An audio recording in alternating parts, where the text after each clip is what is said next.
Bien, chers collègues, bonsoir à toutes et à tous. Merci de votre présence et bienvenue pour ce tout dernier conseil municipal de notre mandat 2020-2026. Avant d'entrer dans le vif du sujet, je vais procéder à l'appel. Donc, Anthony Desclosiers est présent. Catherine Korb. Présente. Franck Steinmetz va nous rejoindre très prochainement. Marianne Besmoulin. Présente. Michel Daculcy. Présent. Magali Cousin. Présente. Marc David. Présent. Jean Legovic. Présent. Edwige Tougeron. Lionel Salver. Geneviève Allopé. Arnaud Deniel. Véronique Cadieux va nous rejoindre. Julien Foussard. Laure Charpentier. Clémence Mortier. Patrick Cottrel. Vincent Groussin. Delphine Rossard. Michel Leclanche. Denis Poyera. Marie Grenapin. Loïc Leroux, pouvoir à Michel Daculcy. Sonia Gruan. Henri Samoyau. Nasser Achabi, pouvoir à Arnaud Deniel. Martine Marchand. Philippe Bourgeolet. Stéphanie Prévost. Philippe Brasselet. Meriem Apkoui. Laurent Daniel. Emmanuel Froger. Très bien. Désignation d'un ou d'une secrétaire de séance. Je propose à Marianne Besmoulin, qui est tout à fait d'accord avec ça. Approbation du procès verbal du précédent conseil municipal du 17... Ah non, il n'était pas prêt, donc on n'a pas pu vous l'envoyer. Il sera donc adopté à une autre séance. Alors, en introduction, eh bien, nous nous retrouvons ce soir pour notre dernier conseil municipal du mandat, dont le sujet principal sera le budget 2026. Évidemment, avant de débuter cette séance du conseil municipal, je souhaite prendre un temps pour remercier un certain nombre de personnes et de partenaires, à commencer par remercier les agents de la ville qui nous ont accompagnés durant ces 6 années.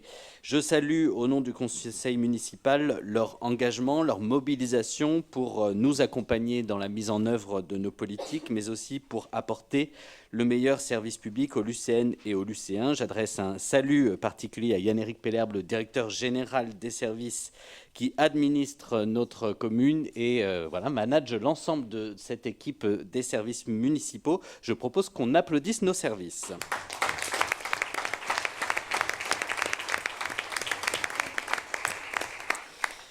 Je souhaite également remercier nos différents partenaires. Ils sont nombreux. Vous savez qu'une commune travaille avec de nombreuses personnes et de nombreux partenaires. Je pense évidemment au service des forces de l'ordre, donc la gendarmerie, mais aussi de secours, les pompiers, les services de la préfecture, du département, de la caisse d'allocation familiale et bien sûr de la métropole. Cette liste n'est pas exhaustive, mais elle me permet de vous dire qu'une ville travaille rarement seule dans la mise en œuvre de ses politiques publiques et que nous avons la chance, durant ces 6 ans, de pouvoir compter sur ses partenaires engagés. Je pense également à l'ensemble des acteurs économiques, des acteurs associatifs de notre territoire que nous avons eu l'occasion de mettre en lumière à l'occasion de la cérémonie des vœux et que je remercie chaleureusement parce que nous leur devons la vitalité de notre commune.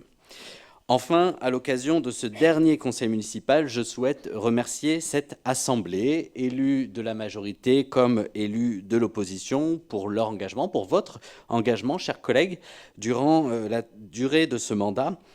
Les conseils municipaux sont des instances de décision, mais c'est aussi des instances de discussion, de débat démocratique. Ces échanges, avec parfois des dissensus, c'est bien normal, c'est la démocratie, ont pu se tenir, je dois le dire, dans le respect de chacune et de chacun, et je souhaite ici le souligner, parce que dans cette période où le débat démocratique est parfois mis à mal, il est trop souvent empêché, eh bien je suis fier que nous ayons pu, dans cette assemblée, maintenir un climat de discussion apaisé. C'est donc aussi une marque de respect pour les Lucéennes et les Lucéens qui nous ont élus. Et donc, je propose aussi que nous nous applaudissions.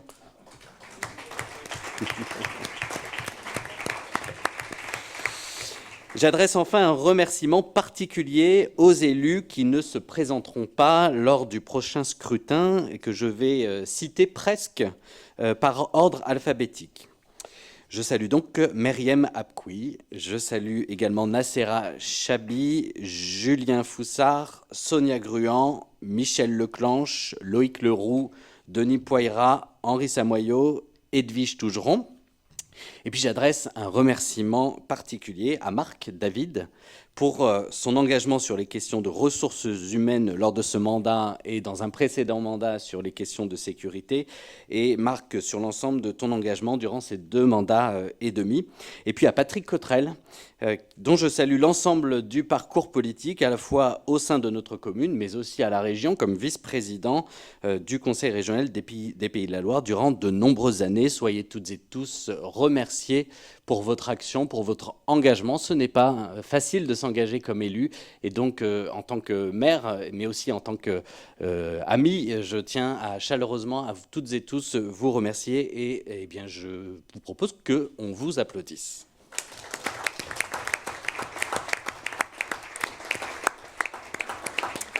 Nous vous souhaitons donc le meilleur pour ces années à venir. Voilà ce que je voulais vous dire, mes chers collègues, en introduction de ce conseil municipal, avant de démarrer nos échanges, à commencer par le budget. Et je pense qu'il y a une déclaration du côté de l'opposition, et je passe la parole à Philippe Brasselet. Merci, monsieur le maire. Alors moi aussi, j'aurais un petit message à l'ensemble des personnes qui participent à la vie communale. Au nom de la liste des élus de l'opposition, je voudrais tout d'abord remercier l'ensemble des agents de la ville, les directeurs de service et le directeur général des services pour leur action quotidienne au service des habitants et de la ville. Je les remercie également pour leur écoute et leur réponse lors des sollicitations que nous avons pu leur faire. Par ailleurs, en tant que porte-parole du groupe des élus de l'opposition, je voudrais avoir une attention particulière à l'égard de mes 5 collègues et de les remercier. Tout d'abord, pour leur engagement citoyen durant 6 ans à mes côtés en tant qu'élu d'opposition. Ensuite, pour leur rigueur dans la préparation des conseils municipaux et dans la défense de notre vision des projets sur certaines délibérations. Enfin, pour leur totale confiance et leur fidélité à mes côtés durant ce mandat. Je n'oublie pas nos ex-collègues, Marie-Chantal Pichon et Anna-Sophia Leclerc, qui nous ont quittés pour des raisons totalement personnelles, mais qui, à distance, ont continué à nous soutenir. Pour terminer, je voudrais remercier l'ensemble des élus de cette Assemblée, comme vous l'avez fait, monsieur le maire. Merci Philippe. Je pense qu'on partage l'ensemble de ces propos. Est-ce qu'il y a d'autres interventions en introduction de ce conseil ? S'il n'y en a pas, nous allons donc passer à l'ordre du jour. Très bien. Et nous allons donc démarrer par la première délibération. Quelques éléments d'introduction. Hop.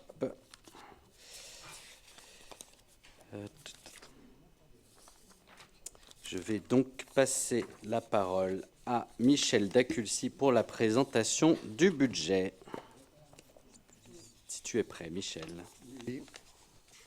Merci, monsieur le maire. Bonsoir à tous et à toutes. Ce budget primitif suit une année budgétaire. Après le débat d'orientation budgétaire qui a été voté récemment, nous passons au BP qui est en totale concordance avec le DOB, ce débat d'orientation budgétaire, qui rajoute des éléments chiffrés, un peu plus chiffrés, mais qui est totalement en cohérence avec cela. Donc c'est une année de consolidation et d'atterrissage des projets du mandat, avec notamment la poursuite, rénovation de différents éléments, travaux et autres sur nos équipements publics. Vous verrez dans le déroulé de ce budget ce qu'il en est. Je me permets aussi de remercier, comme l'a fait monsieur le maire, les services qui ont travaillé. C'est un travail très très lourd d'organiser, que ce soit le DOB, les budgets et autres, pendant toute l'année. Ça demande beaucoup de temps, donc merci à eux. Et merci à Mylène, donc la responsable du service des ressources financières. Alors, la première délibération concerne justement ce budget primitif, et avec un diaporama que je vais présenter. Donc en introduction, le cadre général, on ne va pas revenir dans tous les détails qu'on a pu balayer lors du débat d'orientation budgétaire. Ce budget se situe dans un contexte national contraint, mais nous avons un budget équilibré, sans recours à l'emprunt et au service des priorités du mandat. Donc le mandat et le projet politique que nous avions engagé depuis 2020, c'était tout à fait en cohérence. C'est l'inscription donc dans le débat d'orientation budgétaire, comme j'ai dit tout à l'heure, qui a été voté le 17 décembre 2025. La situation financière communale est solide et vous l'apprécierez au fur et à mesure de ce diaporama. La vue générale de ce budget primitif en 2026, donc, il y a toujours deux sections. La section de fonctionnement, avec un budget de 20 323 081 euros, et la section d'investissement, avec un budget de 5 935 114, soit un total de budget d'un peu plus de 26 millions. Les politiques publiques qui sont envisagées donc pour 2026, eh bien, toujours comme axe le patrimoine communal, la transition écologique, le cadre de vie et sécurité, la cohésion sociale, culturelle et sportive, et la modernisation de l'administration. Le premier point concerne le patrimoine communal, donc entretenir et valoriser notre patrimoine. Le patrimoine sur Sainte-Luce est assez conséquent à tout point de vue, donc il y a nécessité de l'entretenir et de le valoriser. Le premier, alors je vais citer pour l'instant effectivement que les principaux points. L'école de la Rentière, la réfection des sanitaires, un budget est prévu de 90 000 euros. L'hôtel de ville, essentiellement sur le sous-sol et la ventilation pour les archives. C'est une zone humide qui ne peut pas conserver des archives et toutes sortes de matériel. Donc il y a une ventilation qui est prévue pour un budget de 180 000 euros. La gendarmerie et l'entretien. Donc la gendarmerie, y compris les logements des gendarmes, puisque c'est du ressort des municipalités. Donc un budget de 50 000 euros est prévu. Et le manoir de Bellevue, c'est écrit donc MOE, c'est une maîtrise d'œuvre pour évaluer les travaux et les nécessités urgentes qu'il y a à faire, avec un budget de 200 000 euros donc, sur ces travaux envisagés, qui sera envisagé donc, en 2027 et 2028. L'autre axe, c'est la transition écologique et adaptation climatique. Donc le chauffage, il y a eu beaucoup de réparations, il y en a encore concernant les chaudières et autres. Le confort d'été pour avoir des conditions de travail plus agréables aussi, avec des chaleurs des canicules comme on a eu et puis qu'on risque aussi d'en avoir. Le relamping, et ce budget-là représente à peu près 180 000 euros. Il y a 60 000 euros pour le chauffage. Le réchauffement concernant les conforts qui peuvent être apportés à cela, une enveloppe aussi de 60 000 euros. Et puis pour le relamping, 60 000 euros. Mais le relamping a été engagé déjà depuis de nombreuses années, puisqu'il y a nécessité de ce remplacement régulièrement. Le CTM, c'est le centre technique municipal, avec une préfiguration photovoltaïque. Il y a un nouveau bâtiment qui va être créé. Donc on va en profiter pour installer et réfléchir un petit peu à cette installation de photovoltaïque pour 2027. Nous continuons la désimperméabilisation et végétalisation sur la commune. Vous avez pu constater la cour de l'école de la Cerisay, par exemple, et qui est en petite photo, en tout cas dans le macaron. Et une maîtrise d'œuvre aussi est envisagée pour un budget de 30 000 euros. Le parc aux vignes, qui est ouvert depuis peu de temps, qui est fortement apprécié des lycéens, et avec des passerelles qui seront installées, qui sont financées par la métropole, à hauteur de 160 000 euros. Le cadre de vie, sécurité et tranquillité publique, qui est une dimension importante sur notre commune. Espace vert et boisé, avec un budget de 60 000 euros. Les chemins, donc il y a beaucoup de chemins et de promenades qui sont faisables sur la commune, mais à condition de les entretenir. Un budget est prévu de 50 000 euros, soit un total de 110 000. Les mobilités douces, il s'agit de vélos, de mobilités autres que la voiture, avec des abris vélos, des appuis aussi pour les cycles sur toute la commune. Donc un budget de 40 000 euros est envisagé. Le mobilier urbain et signalétique en même temps. Alors la signalétique, ça concerne l'espace public ainsi que les bâtiments. Pour le mobilier, une enveloppe de 50 000 euros est prévue.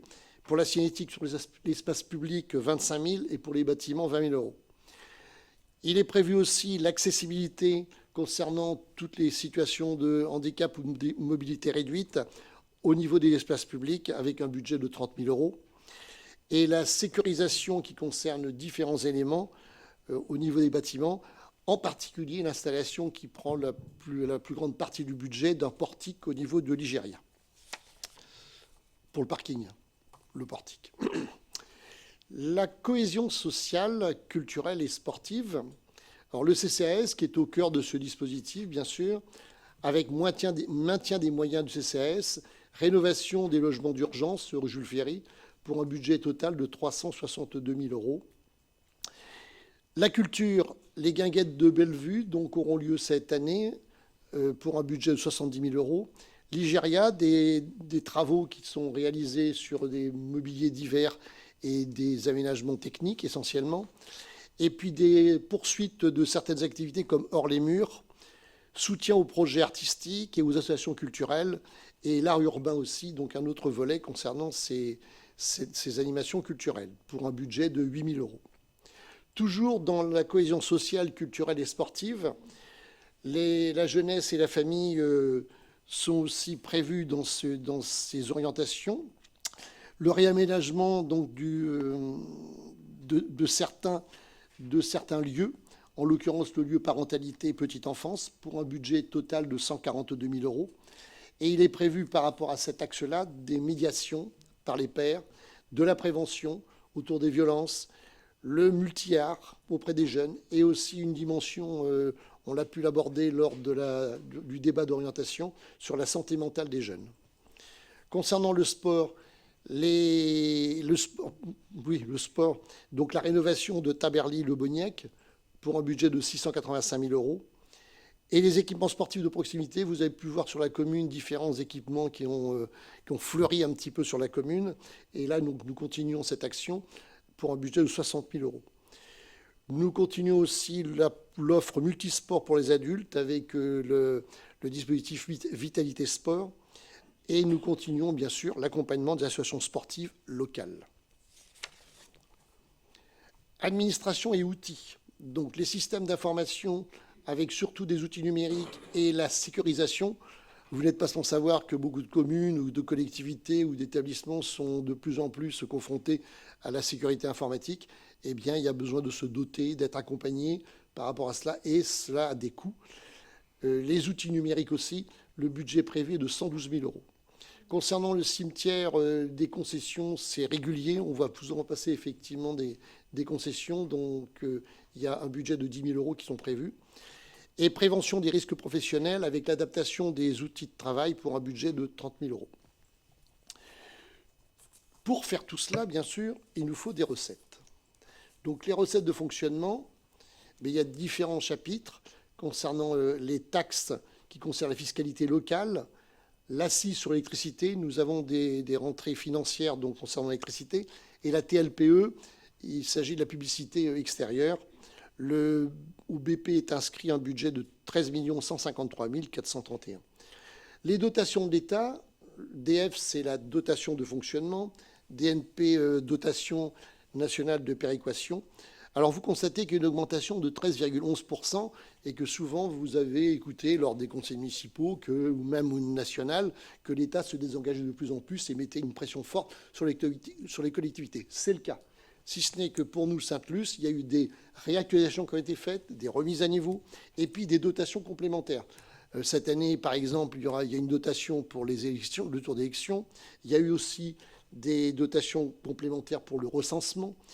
Nous recevons aussi la préfecture une dotation pour les titres sécurisés. Et il y a eu des allocations compensatrices qui ont été requalifiées fiscalement comme le basculement des locaux professionnels en locaux industriels. Et tout cela a entraîné en tout cas, et on est content, une hausse de cette dotation, mais qui n'est pas dans les habitudes ou bien dans la projection en tout cas que l'on peut prévoir dans l'avenir. Mais pour ce budget de 2026, en tout cas, nous pouvons le constater. Nous avons aussi les dotations de Nantes Métropole à hauteur de 2 079 289 euros. Et les autres dotations, comme la CAF, dans le cadre de la Convention territoriale globale, une aide de la CAF assez conséquente. Et les recettes des services, on en reviendra, puisqu'il y a des recettes de services un peu plus loin, pour un budget prévu de 1 494 602 euros. Les loyers, nous percevons des loyers, en l'occurrence les loyers de la gendarmerie, et des loyers divers comme des locaux qui sont loués aux infirmières sur la commune. Donc il y a des loyers qui nous reviennent. Les autres produits, il s'agit de remboursements statutaires et des charges de personnel. En l'occurrence, il y a eu des bascules sur les personnels du CCAS. Voilà pour les recettes de fonctionnement ça rejoint le chiffre qu'on vous a présenté tout à l'heure de 20 323 081 euros. Toujours les recettes de fonctionnement, donc nous pouvons constater qu'il n'y a eu aucune augmentation des taux communaux. La progression fiscale est liée uniquement à la révélation des bases que l'État a décidé et qui concerne effectivement la fiscalité locale. La ventilation des recettes réelles de fonctionnement, là vous avez un beau camembert avec, on voit que la part principale, ce sont les taxes, la première ligne que je vous ai montée tout à l'heure, et puis tout le reste, avec des augmentations et puis quelques baisses et quelques maintiens ISO par rapport au budget précédent. Les dépenses de fonctionnement. Dépenses des services, donc c'est le chapitre 11, 3 793 971. Aussi, il y a deux lignes de dépenses de services. Il y a les charges liées directement au fonctionnement et puis d'autres charges qui sont liées aux autres charges courantes. Les dépenses de personnel qui représentent 11 381 063. Il y aura une autre diapositive tout à l'heure qui va y revenir. Les indemnités des élus, 162 900 euros. Les charges financières sont les intérêts de la dette, 141 000 euros. Et le prélèvement, il y a un prélèvement SRU. Le prélèvement SRU, nous ne sommes pas assujettis au SRU. Il s'agit du manque de logements sociaux qui peuvent exister sur la commune. Mais par contre, nous avons les FPIC qui concernent un fonds national de péréquation des ressources intercommunales et communales qui est prévu de 72 000 euros. Et les autres charges, il s'agit des contributions intercommunales et des scolarités. On a des enfants qui sont scolarisés dans d'autres communes et nous devons de participer à cette scolarisation. Donc, le total des dépenses de fonctionnement, 20 323 081 euros. La ventilation des dépenses de fonctionnement, vous l'avez. Ai-je tourné dans le mauvais sens, la page? Non, quand même pas. Ah oui, tout à fait. Donc, c'est la suivante. Excusez-moi. Donc, ventilation des dépenses de fonctionnement, vous voyez 65% qui sont les dépenses de personnel, les subventions 10% et les dépenses des services 23%. Ensuite, nous avons les dépenses de personnel, la masse salariale qui est maîtrisée. On va y revenir par rapport aux deux autres petits encarts. Les mesures réglementaires principales, on en avait déjà parlé lors du DOB. Il s'agit de 130 000 euros du CNRACL, 140 000 euros de dépenses maladie, 119 000 euros du glissement vieillesse technicité et 15 000 euros de protection sociale complémentaire. Les ajustements ciblés, donc là où ça a été un choix délibéré de la ville, d'apporter un poste administratif supplémentaire à la culture à hauteur de 0,8 emplois temps plein. Et pour les guinguettes, comme les guinguettes auront lieu cette année, donc un budget de 5 000 euros pour une aide humaine pour cet événement. Nous envisageons aussi les actions de formation, santé mentale et prévention jeunesse pour un budget de 11 000 euros. Voilà ces ajustements ciblés qui représentent 0,36% de cette dépense de personnel. Nous arrivons bien sûr à l'épargne. Donc l'évolution des épargnes, vous pouvez voir donc sur l'écran l'évolution entre 2025 et 2026. L'épargne brute qui augmente de 4,12% et l'épargne nette qui augmente de 8,35%. Je rappelle que l'épargne nette, il s'agit de l'épargne brute moins le remboursement du capital. Nous passons aux dépenses d'investissement. Alors, vous aurez tout à l'heure une autre diapositive. Sur les nouvelles dépenses d'investissement, il s'agit d'une somme de 3 674 570 qui est prévue. Le remboursement du capital, je viens d'en parler, 840 000 euros, c'est à peu près la même somme qu'on rembourse tous les ans. Et dépôts et cautions qui sont prévus à 1 500 euros, ce qui fait qu'en dépenses d'investissement au total, nous arrivons à 5 368 778. Là, vous avez un bel arbre avec l'investissement pour les 3 674 000 euros. Dans les divers, je vous pourrais vous en donner. Il y a différents. Alors, les divers, il s'agit de différentes petites choses. Un tricycle pompier référence Verrier, 390 euros.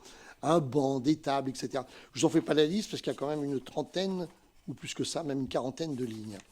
Et concernant les 297 000 euros qui concernent l'administration, il s'agit de matériel informatique, de projets numériques, de copieurs, des véhicules aussi pour les services, reprise de concession, mobilier de bureau et aménagement et prévention.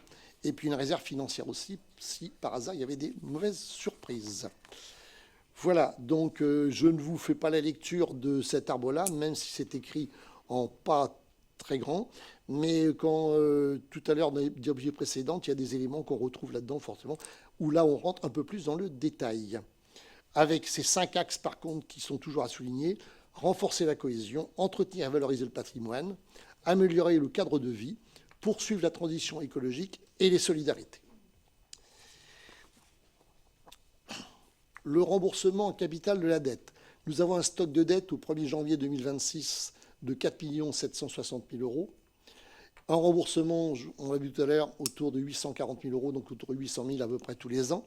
Et nous aurons un stock de dette au 31/12/2026 de 3 920 000 euros.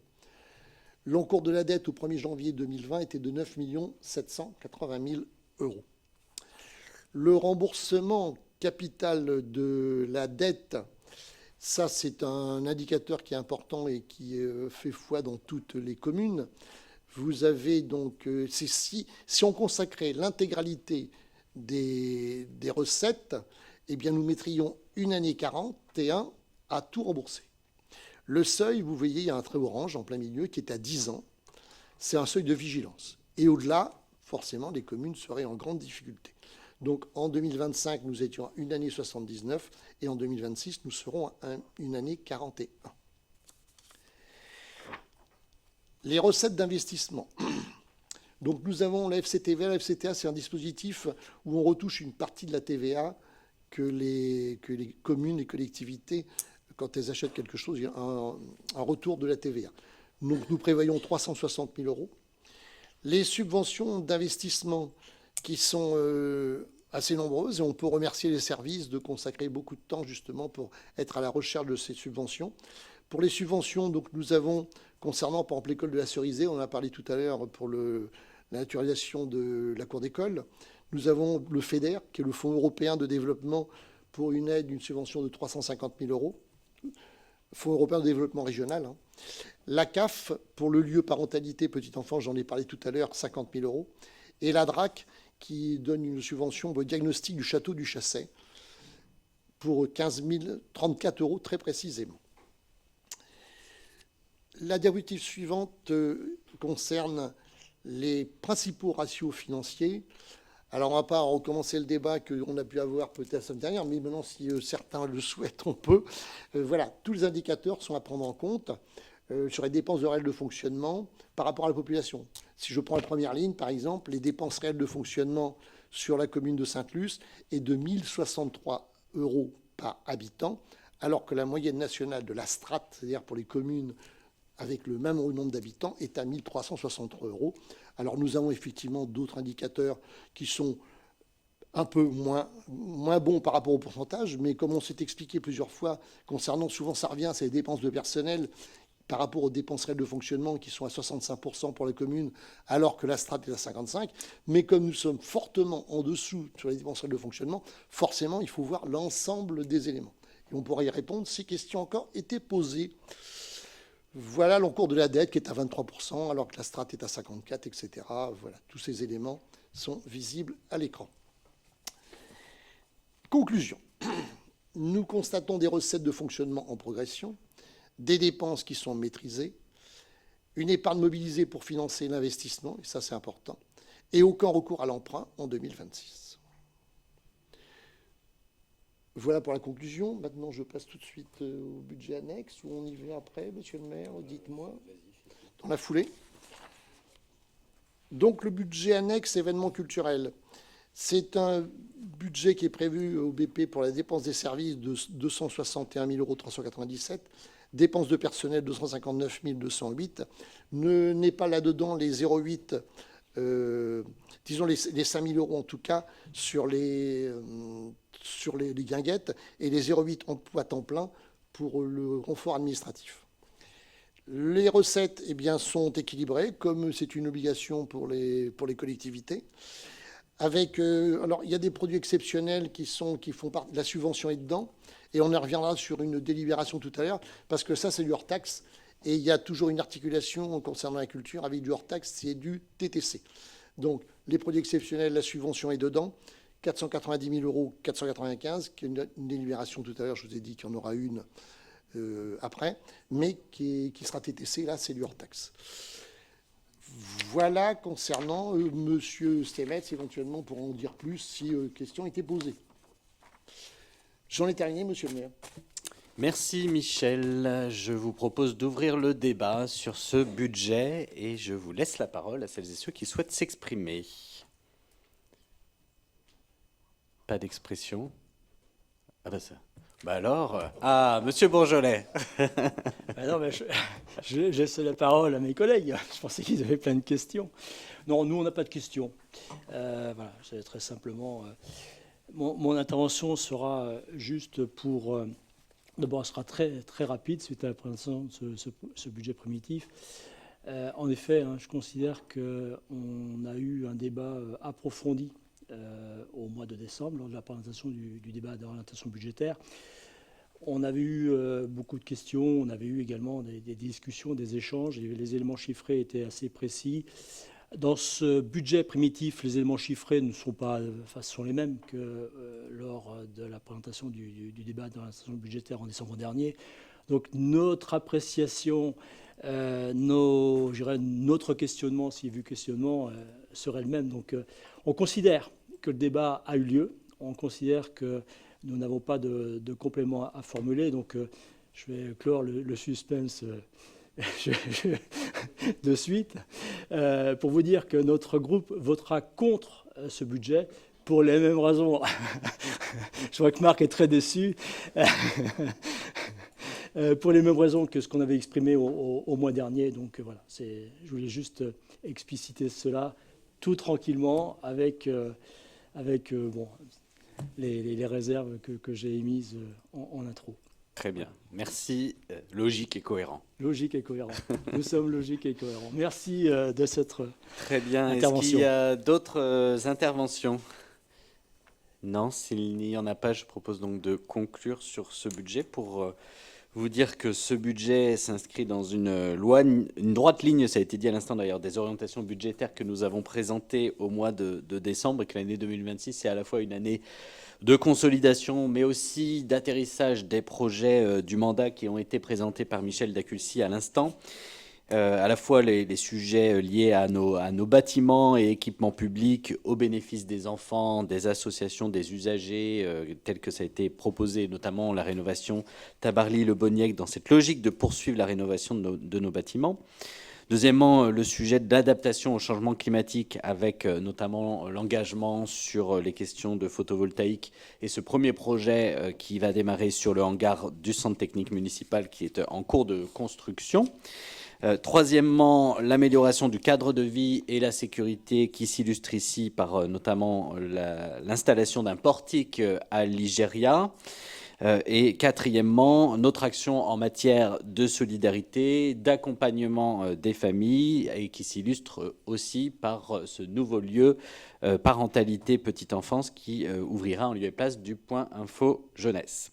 Donc vous voyez, notre commune est engagée dans cette période un peu particulière que nous vivons, dans la consolidation de ces projets et dans une logique de rechercher, de préserver les capacités à agir de notre commune et notre bonne santé financière, avec des recettes de fonctionnement supérieures à des dépenses, mais aussi une dette, ça a été largement expliqué, qui est faible, et un fonds de roulement qui a atteint un très bon niveau. Et donc je crois qu'on peut dire que collectivement, nous sommes satisfaits de cette bonne santé financière, mais que nous souhaitons rester humbles et prudents, parce qu'il demeure évidemment des incertitudes. et des contraintes qui sont de plus en plus fortes imposées par l'État sur les collectivités territoriales. Donc il s'agit d'être prudent dans l'avenir. Donc voilà ce que je voulais dire en conclusion de ce débat. Je voudrais avoir des remerciements particuliers à l'égard de Mylène Boulen, notre directrice des ressources, mais aussi de Moïsa Didier qui a en partie réalisé ce budget, qui est parti dans une autre collectivité que j'ai déjà remercié à l'occasion du précédent conseil. Et puis remercier Michel Daculcy, notre grand argentier qui manie parfaitement les finances publiques désormais et qui a mené d'une main de fer la réalisation de ces budgets, de ces 6 budgets au cours de ce mandat. Soit remercié, Michel, pour ce travail que tu as fait à mes côtés, à nos côtés.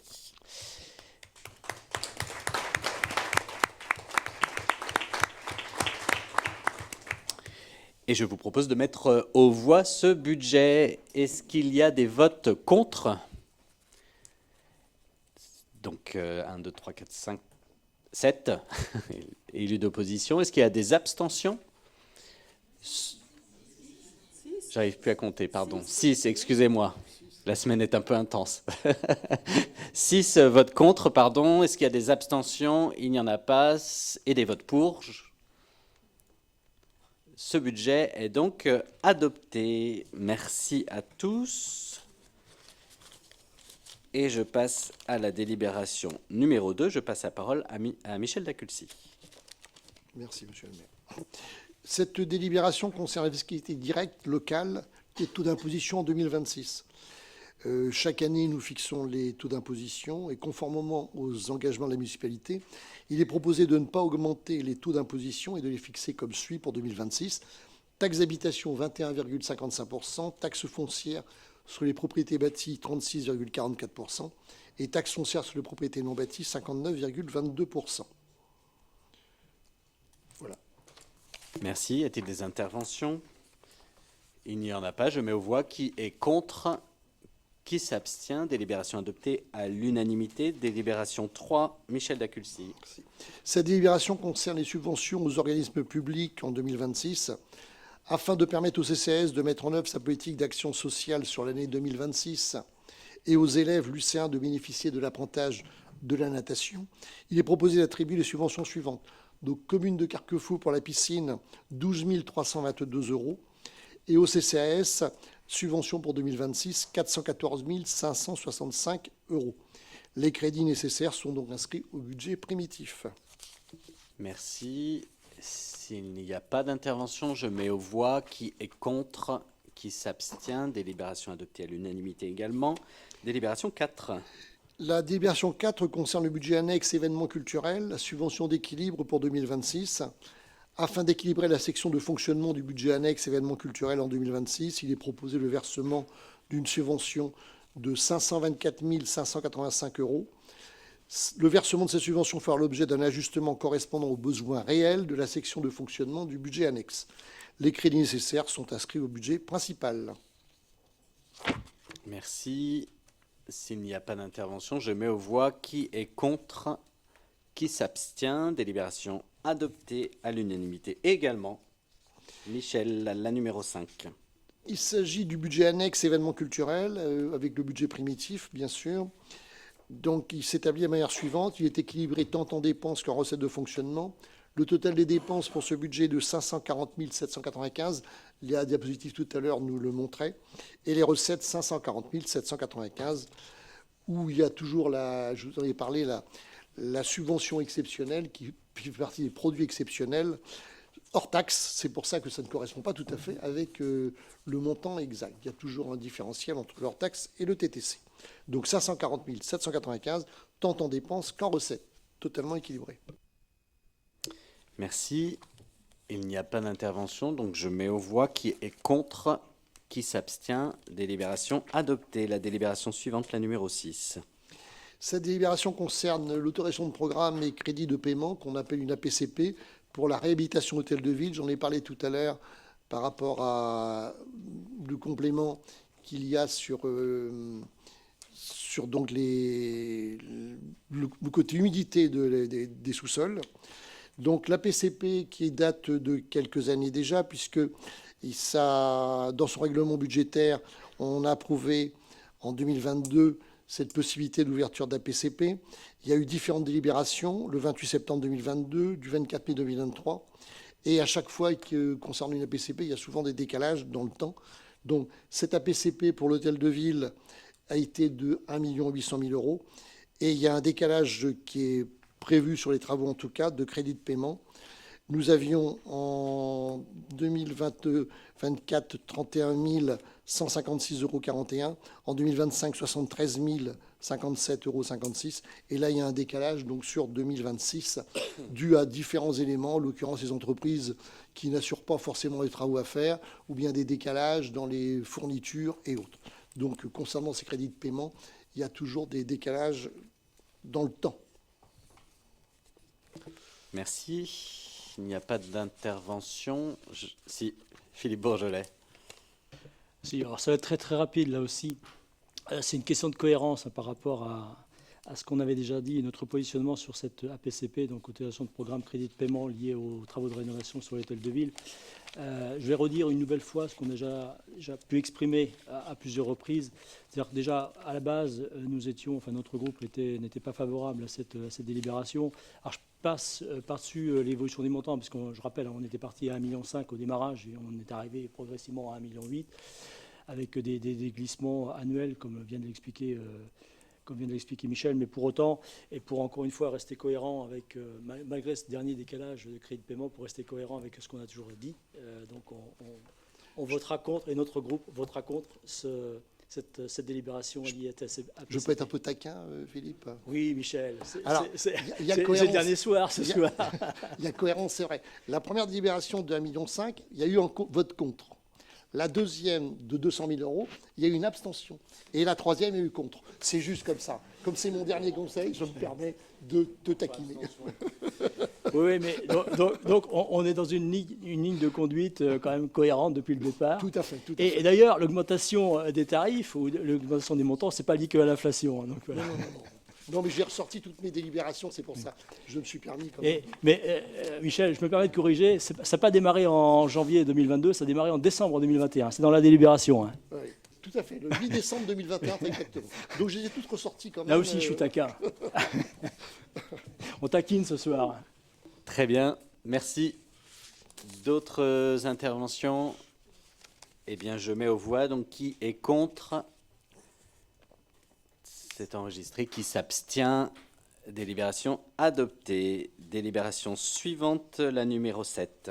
Donc là, il s'agit aussi d'une APCP concernant la mise aux normes d'accessibilité de l'école de la Cerisay. Donc cette délibération, il y a eu différentes délibérations.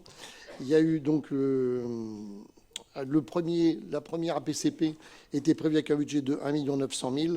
Et là, c'est pareil, il y a un décalage par rapport à ces travaux, puisqu'il était prévu une fin en 2025 avec un budget prévu de 567 925,17 €. Et il y a un décalage puisqu'il n'y a eu que 374 919,17 € de fait. Donc il y a un décalage sur 2026 de 193 006 €. Voilà, sur les crédits de paiement. Merci. Est-ce qu'il y a une intervention? Il n'y en a pas. Je mets donc aux voix. Qui est contre? Qui s'abstient? Délibération adoptée. Délibération 8. Cette délibération... Et c'est la dernière. Et c'est la dernière, Michel. oui. Donc, Vas-y, Michel. Merci Anthony. Il s'agit de remboursement d'activités jeunesse. Souvent, on voit passer en conseil municipal des remboursements dus à des raisons médicales pour des absences diverses.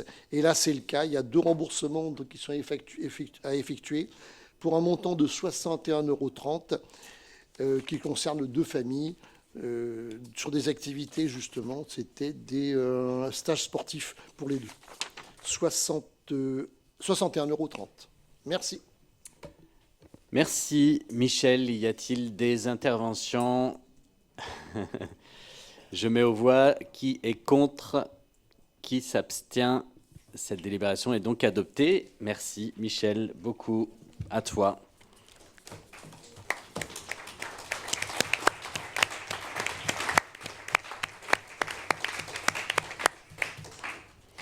bien, nous sommes tout en émotion ce soir.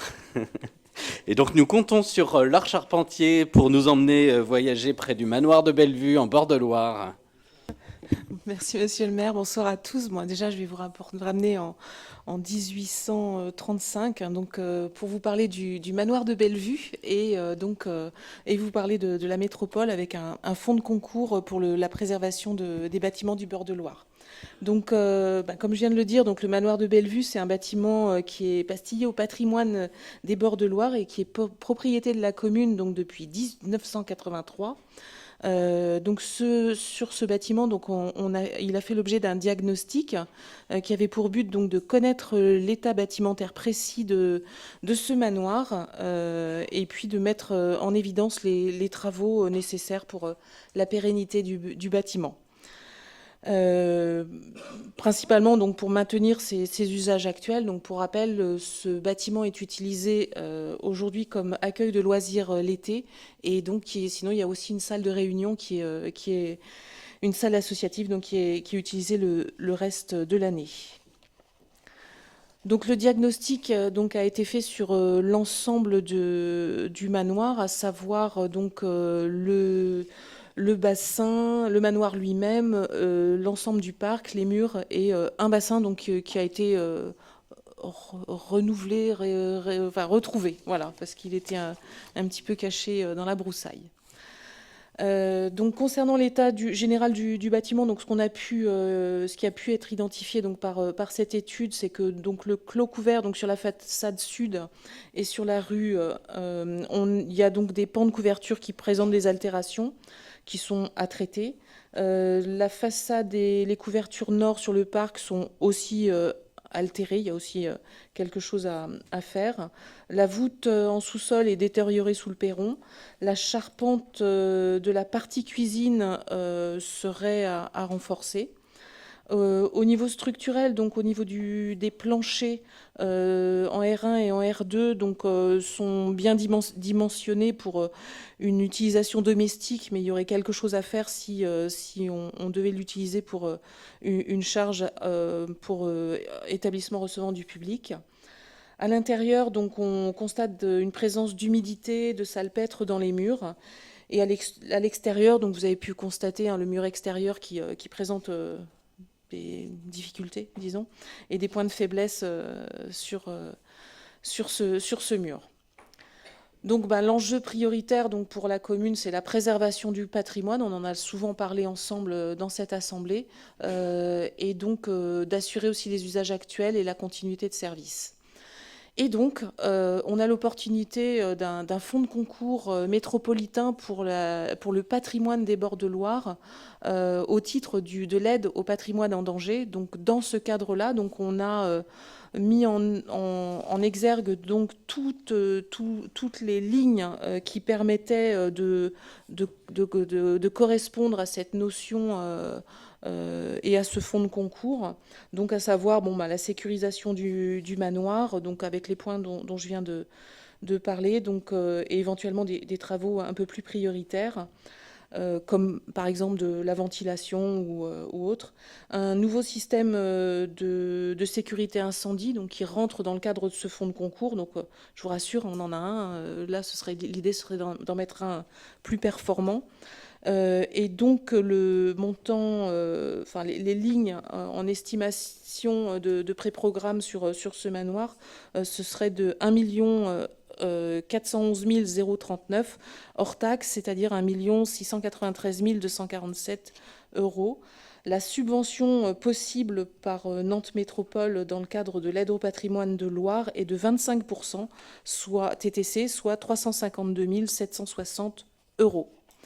Donc voilà pour cette délibération. Donc j'en profite aussi pour féliciter les services techniques et particulièrement le directeur des services techniques pour le soutien et l'engagement qu'ils ont pu avoir pour tous les projets qu'on a pu mener pour la préservation du patrimoine et l'embellissement de nos salles et de nos nombreux bâtiments communaux. Donc voilà, je les en remercie. Merci beaucoup, Laure. Est-ce qu'il y a des interventions sur ce sujet? Oui, Madame Marchand. J'ai juste une remarque sur l'article 8 de la convention que vous nous avez envoyée. J'ai remarqué qu'il est indiqué déployer un projet de valorisation de l'histoire de la tour dans son contexte. De quoi vous parlez là? C'est bien vu. Je ne l'avais pas vu. Je pense que c'est qu'en même temps, il y a au Conseil métropolitain de la semaine prochaine une autre délibération qui porte sur la tour de Couéron. Donc je pense que c'est un mauvais copier-coller. Donc Ah, on va, d'accord. Ok. voilà, pour être clair, donc on va faire rectifier ça. Nous n'allons pas construire de tour. La tour à plomb de Couéron. Voilà. Bien vu. D'autres questions? Oui. Juste demander alors, là, est-ce qu'il serait possible d'avoir le document que vous nous aviez promis lors de la commission sur...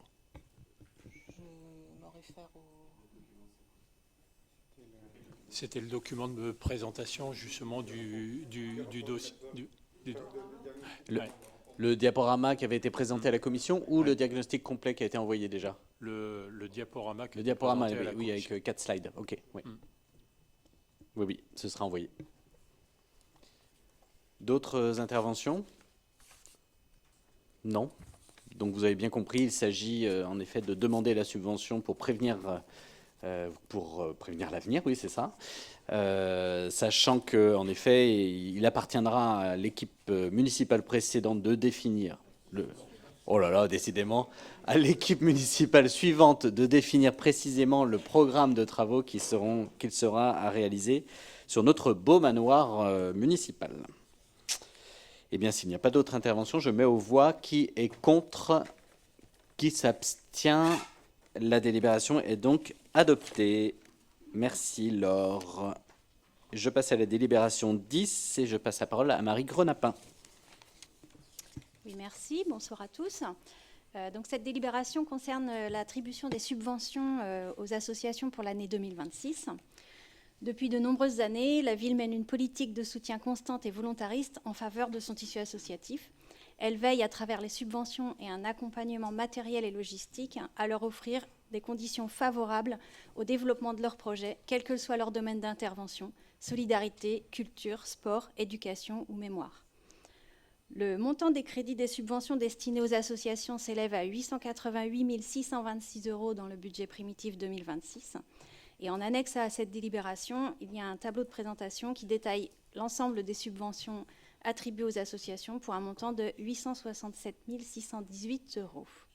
Je profite de ce temps de parole pour remercier l'ensemble des bénévoles qui œuvrent chaque jour au sein de nos associations.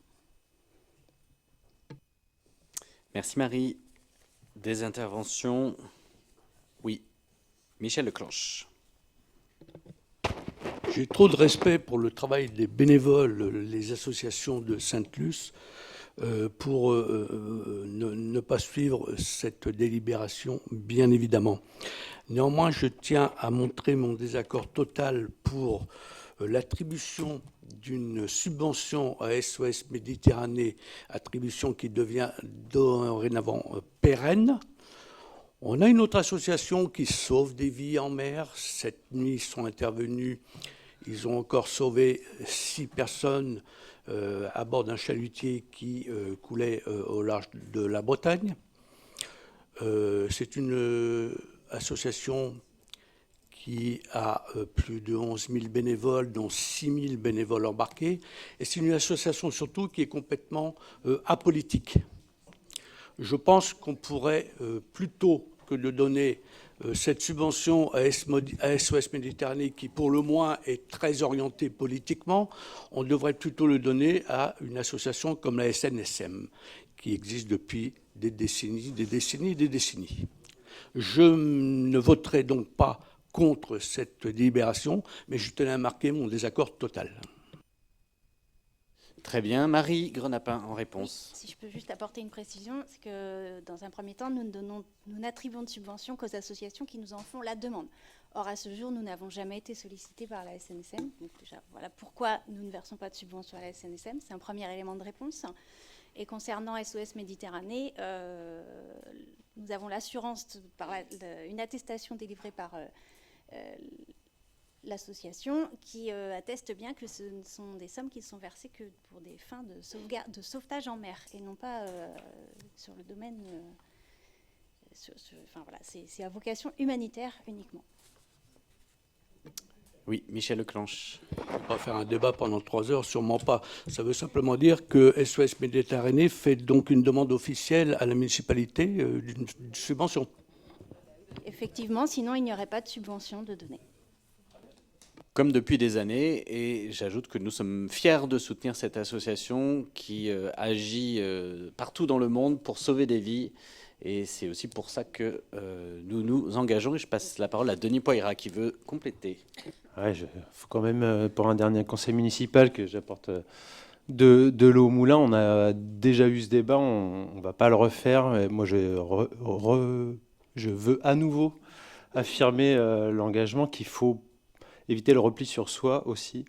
C'est-à-dire qu'évidemment que la SNSM est une association ô combien importante. Il ne doit pas y avoir de hiérarchie dans ce genre d'action. Et donc j'étais le délégué aux relations internationales. Il y a des mots importants. Le mot, c'est international. Et effectivement, SOS Méditerranée agit dans un contexte international que je ne vais pas vous représenter, mais qui paraît important de prendre en considération. Par là, moi qui vais arrêter le conseil municipal, j'espère encore une fois que les élus, qui soient municipaux ou nationaux, ne pensent pas qu'à leur territoire. Je sais que c'est tentant. Je sais que c'est ce que certains veulent, parce que c'est ce qui est efficace. Moi, je pense qu'au contraire, sur le long terme, ce repli sur soi n'apportera rien de bon. C'est pas ce que tu as dit, Michel, hein, j'en suis bien conscient. Mais je tiens à continuer à manifester mon soutien pour des associations comme ça, qui sont dans un pays, SOS Méditerranée, c'est un nom français, mais qui œuvrent aussi à l'étranger, parce que c'est important aussi de s'entraider au niveau international, tout simplement. Merci Denis, nous partageons tout à fait tes propos. Je passe la parole à Myriam Apkoui. Oui, je vous remercie Monsieur le maire et je vous rejoins dans votre commentaire. Et je trouve ça quand même déplorable d'entendre un discours un discours porté sur le repli de soi. Je souhaiterais dire que peu importe, une vie reste une vie, que ce soit en Méditerranée ou en Bretagne.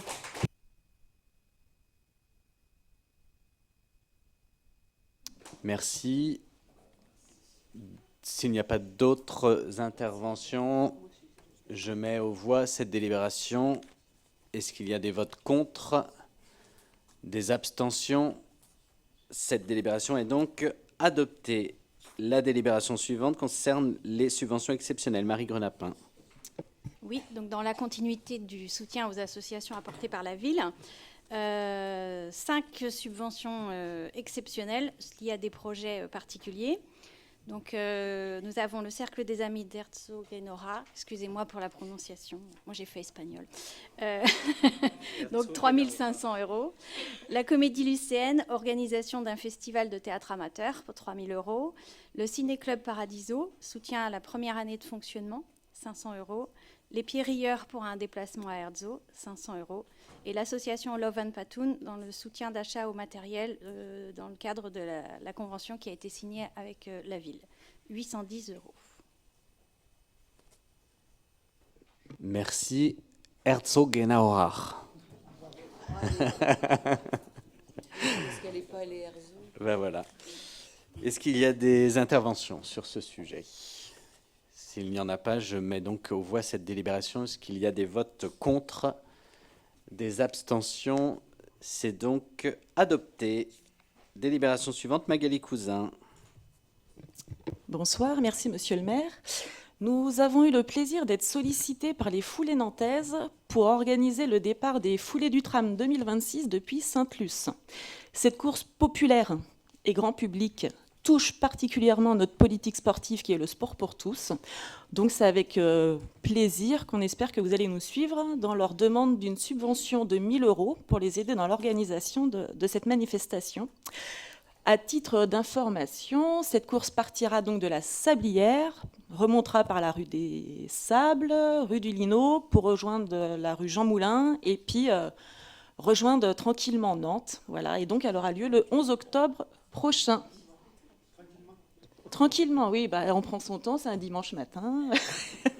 C'est une course populaire, pour le plaisir. Voilà, je vous remercie.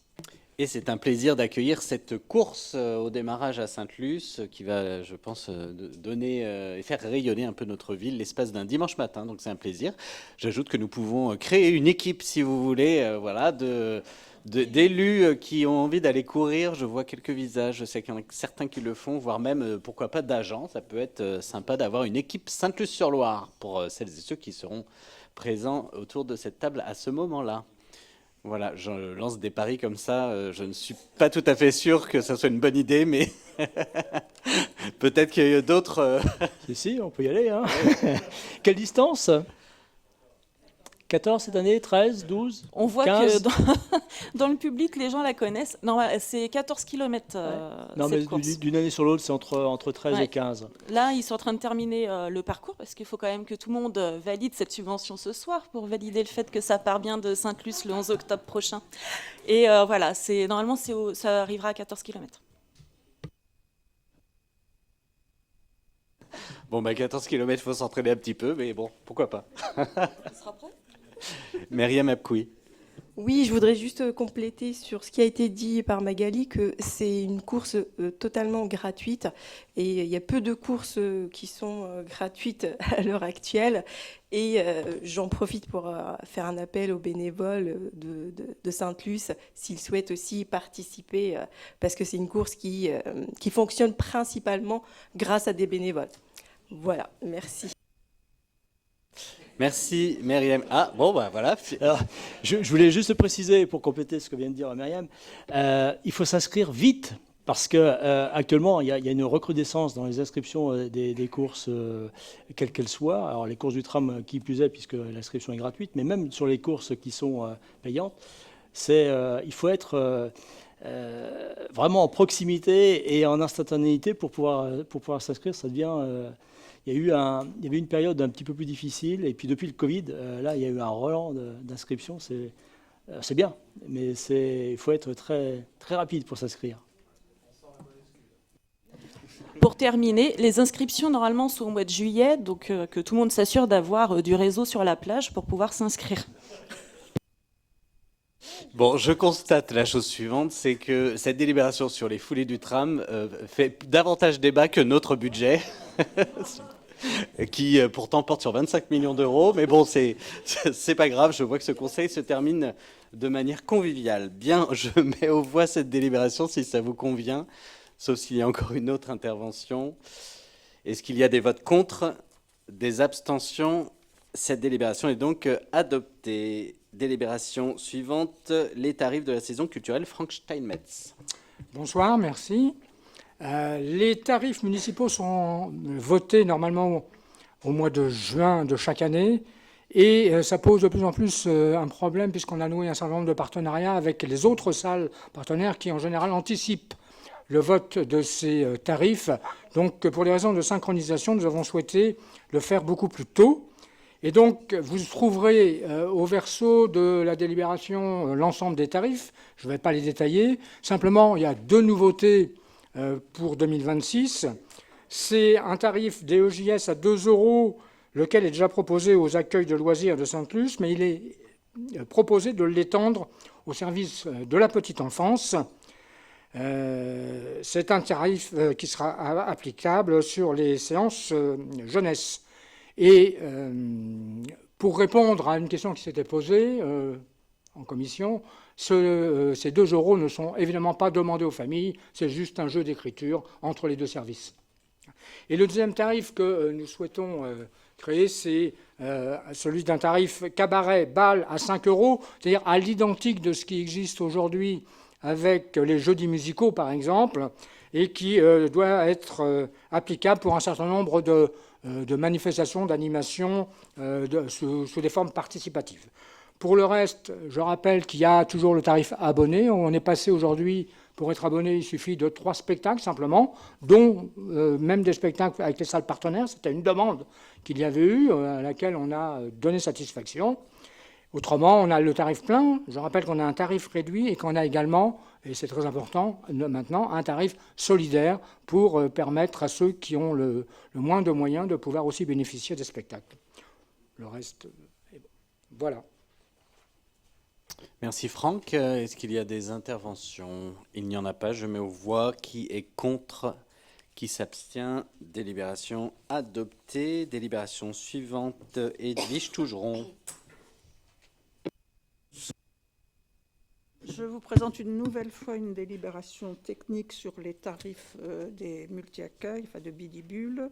Comme vous le savez, le barème national de participation des familles est fixé par la CNAF, qui a choisi d'augmenter au 1er janvier le plancher des ressources mensuelles, et qui passe donc de 801 à 814,62 €, et qui nous dit déjà que peut-être il y aura des révisions au cours du premier semestre 2026. Voilà, donc si vous voulez bien approuver cette délibération, je vous en remercie. Merci Edwige, pour qui c'était aussi la dernière délibération. Alors merci à toi Edwige. Y a-t-il des interventions? Il n'y en a pas, je mets aux voix. Qui est contre? Qui s'abstient? Cette délibération est donc adoptée. Délibération suivante, Marianne Besmoulin, sur le projet éducatif de territoire. Bonsoir. Donc, effectivement, le projet éducatif de territoire, dit PEDT, permet de formaliser une démarche volontaire pour proposer à chaque enfant de la ville un parcours éducatif cohérent et de qualité, donc que ce soit avant, pendant ou après l'école. Donc, ce projet éducatif de territoire est associé à la charte de qualité du plan mercredi, et donc il permet d'être décliné également sur les temps extrascolaires. Le 27 septembre 2023, nous avons validé le PEDT et le plan mercredi pour la période 2023-2026. Donc, nous devrions renouveler ce conventionnement avec les représentants de la CAF et de l'Éducation nationale cette année, puisqu'il arrive à échéance le 31 août 2026. Du fait des élections municipales prévues en mars, et de l'installation d'une nouvelle équipe, il est proposé par cette délibération de prolonger d'1 an le PEDT et le plan mercredi afin de permettre d'être cohérent et de pouvoir travailler, que la future municipalité puisse travailler sur le nouveau PEDT conformément à ses orientations politiques et à son projet éducatif. Donc la demande en a été faite à la direction départementale de l'éducation nationale, qui l'a acceptée. Et donc nous sollicitons votre accord pour autoriser monsieur le maire à signer cet avenant à la convention du PEDT et du plan mercredi. Merci Marianne. Y a-t-il des interrogations, des questions et des interventions? Il n'y en a pas. Je mets aux voix. Qui est contre? Qui s'abstient? Cette délibération est donc adoptée. Délibération 16, Jean Legovic. Merci. Il s'agit donc du renouvellement de la convention pour la gestion des logements d'urgence. Le logement d'urgence est une réponse adaptée à des situations de crise. Toute personne peut être, un jour, confrontée à une absence brutale de logement. Le logement d'urgence est alors un outil au service des communes pour parer à ce type de situation. Alors, il répond à plusieurs besoins. Une réponse alternative à la crise du logement, une réponse à une situation de crise à l'échelle individuelle et une réponse immédiate en cas d'incendie ou de dégâts des eaux. La ville de Sainte-Luce-sur-Loire dispose actuellement de 2 T4 situés 5 rue Jules Ferry et un troisième logement est actuellement indisponible. Ces logements relèvent du dispositif d'hébergement d'urgence géré par Nantes Métropole, c'est le Fonds de solidarité logement, pour le suivi social, et par l'État pour l'allocation de logements temporaires. L'association Solidarité Estuaire est conventionnée dans le cadre du Fonds de solidarité logement métropolitain et est mandatée à ce titre pour la mise en œuvre de mesures d'accompagnement en direction des ménages accueillis afin de les conduire vers un logement adapté à leur situation. Elle dispose par ailleurs d'un service de gestion locative qui permet aux communes, sur la base d'une convention, de déléguer la gestion des logements à l'association. Le financement se fait par l'intermédiaire de l'allocation de logement temporaire qui est versée par la CAF aux gestionnaires délégués. Une première convention a été signée avec l'association en 2019. La ville souhaite aujourd'hui maintenir ce partenariat par le renouvellement de la convention, et ce que nous vous demandons de voter. Cette présente convention sera actualisée à l'issue des importants travaux de rénovation qui seront entrepris en 2026. Michel l'a évoqué tout à l'heure lors du vote du budget, permettant à terme de disposer de 4 logements. Donc vous avez joint la convention. Je tiens à souligner qu'en commission, il y a une remarque très pertinente de M. Brasselet qui a été prise en compte dans la délibération. Il s'agissait, c'était le dernier paragraphe de l'article 4, en cas de dégradation du logement, ce n'était pas précisé qui devait prendre en charge les réparations. Donc c'est Solidarité Estuaire, le gestionnaire, qui devra s'en occuper. Je profite de l'opportunité de cette délibération pour remercier la responsable et les agents du CCAS, sans qui la politique sociale que nous menons ne serait pas possible. Merci, mesdames, pour votre dévouement et pour votre professionnalisme. Merci. Merci, Jean. Est-ce qu'il y a des interventions? Il n'y en a pas. Je mets donc aux voix qui est contre, qui s'abstient. Cette délibération est adoptée. La délibération suivante, Vincent Groussin. Oui, bonsoir. Donc, conformément aux dispositions du Code général des collectivités territoriales, la commune est dotée d'une commission consultative des services publics locaux. Cette instance présidée par le maire est chargée d'examiner la gestion des services publics délégués à des prestataires privés et d'émettre un avis sur les projets de délégation de services publics soumis au conseil municipal. Chaque année, le président de la commission doit présenter un état des travaux réalisés au cours de l'année précédente. Pour l'année 2025, la commission s'est réunie le 24 septembre afin d'examiner les rapports d'activité 2024 des sociétés Les Petits Chaperons Rouges, exploitant de multi-accueil Félix Tessier, Sogémar, le gestionnaire des marchés hebdomadaires et des diverses occupations du domaine public, le garage Louis XVI, ancien délégataire de la fourrière automobile. Les rapports d'activité ont été transmis au conseil municipal le 24 septembre 2025. Et il est demandé au conseil municipal de prendre acte des travaux réalisés par la commission consultative des services publics locaux au cours de l'année 2025. Merci Vincent. Est-ce qu'il y a des interventions? Oui, Laurent Daniel. Une petite. Donc j'étais présent lors de cette commission, mais ce n'était pas le 24 septembre, c'était le 3 septembre. Le 24 septembre, c'était le conseil municipal. Très bien, nous changeons la date. D'autres interventions? Il n'y en a pas d'autres. Je mets donc aux voix qui est contre, qui s'abstient. Cette délibération est donc adoptée. Merci à toi, Vincent. La délibération suivante, Marc David.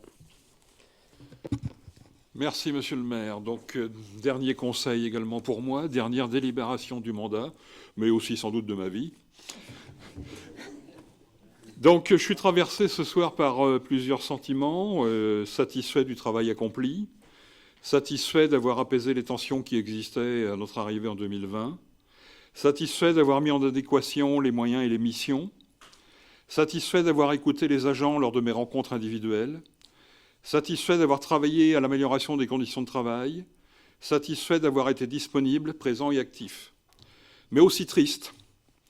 Triste car il y a encore de nombreux chantiers à poursuivre ou à ouvrir. La santé et la sécurité au travail, les conditions de travail et le temps de travail pour certains métiers. Triste de ne plus pouvoir célébrer des mariages, moments de partage, de bonheur, un moment où on ne se fait pas engueuler. Triste de rompre des relations sincères et sympathiques avec beaucoup d'agents. Mais également soulagé. Soulagé de ne plus devoir bloquer 4 ou 5 semaines et week-ends par an pour assumer les astreintes. Astreintes qui, selon moi, n'ont pas été assumées équitablement par tout le monde. Soulagé de laisser la place à des plus jeunes élus qui se confronteront aux exigences de plus en plus fortes des habitants et au yaka faucon qu'on entend souvent. Quelle que soit l'équipe en place, en mars, j'espère que la bienveillance perdurera, que la santé physique et mentale, la sécurité seront préservées et encore améliorées. J'aurais aimé remercier publiquement et nominativement les agents avec qui j'ai apprécié travailler mais la liste serait trop longue et je risque d'en oublier. Donc je les remercie donc tous globalement. Mais j'adresse quand même tout de même des remerciements très particuliers au DGS, Yann-Éric Pellerme, à la directrice des ressources, Mylène Boulet, au responsable RH, Jean-Louis Guérin, et à la responsable de la vie citoyenne, Marilyn Dadario. Donc maintenant, je passe à la délibération, si vous le voulez bien.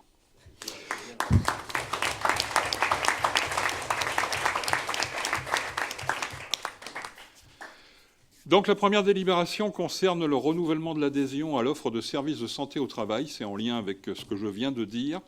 Les collectivités territoriales, comme les entreprises, ont l'obligation d'assurer et de préserver la santé physique et mentale de leurs salariés et de leurs agents.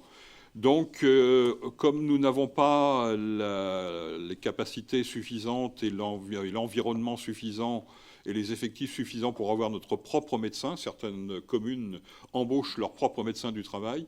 Et donc, nous confions au centre de gestion le suivi médical de nos agents. Et donc, c'est pour l'objet de renouveler cette convention avec le centre de gestion. Et il y a une question qui a été posée lors de la commission, je crois qu'il y a une réponse qui a été apportée par Mylène, sur le coût que ça représente. C'est donc un pourcentage de la masse salariale qui est versé au centre de gestion, qui représente 0,51% de la masse salariale et qui tournait autour de 30 000 € pour l'année 2025. Et comme vous avez vu tout à l'heure, une augmentation de 3, et des poussières de la masse salariale, donc il y aura une légère augmentation aussi de cette cotisation au niveau du centre de gestion. Merci Marc. Est-ce qu'il y a des questions, interventions? Je mets aux voix. Qui est contre? Qui s'abstient? Délibération adoptée. Marc David pour la dernière, qui est la modification du tableau des effectifs. Et ce n'est pas la plus compliquée. Il y a eu des modifications du tableau des effectifs un peu plus importantes. Celle-là, c'est simplement une création d'emplois au cadre d'emplois attachés sur la catégorie A.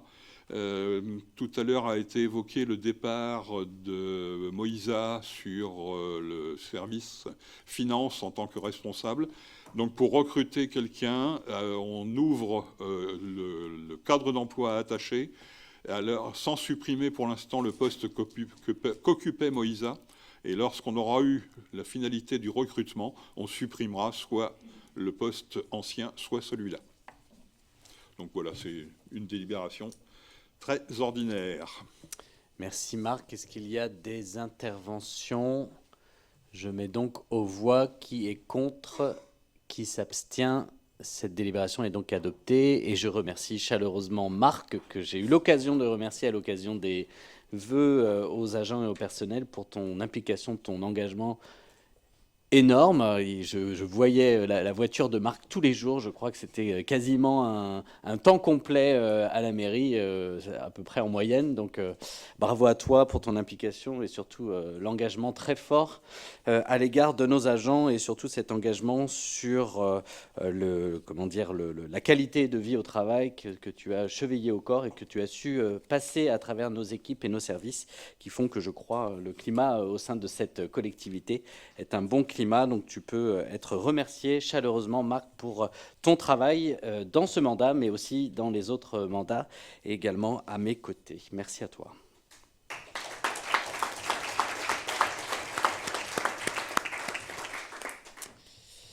La délibération suivante concerne le rapport thématique régional de synthèse sur la sobriété foncière en région Pays de la Loire. En fait, la Chambre régionale des comptes a audité la question de la sobriété foncière sur l'ensemble de la région. Ça a donc été passé en conseil métropolitain. Et comme nous sommes une commune membre du conseil métropolitain, nous devons aussi le passer en conseil municipal.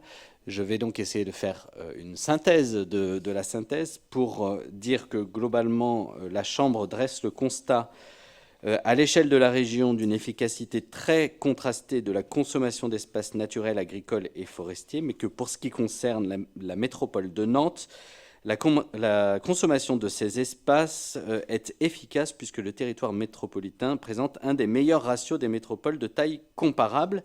et ajoute que le plan local d'urbanisme métropolitain atteint en fait déjà des objectifs de réduction de 50% du rythme annuel de la consommation d'ici à 2030 et que les perspectives à venir sont encore plus favorables, et indique que la métropole a élaboré des dispositifs spécifiques pour préserver encore davantage ces espaces à travers son projet alimentaire territorial. Et donc c'est de ça dont il s'agit. Je vous passe le détail de l'ensemble du rapport. Je suppose que ça vous convient très bien que je ne passe pas la totalité, et je suis à votre écoute si vous souhaitez des compléments d'information, s'il y en a. Il n'y en a pas, et je pense que c'est juste un prendre acte, donc il n'y a pas de vote à faire.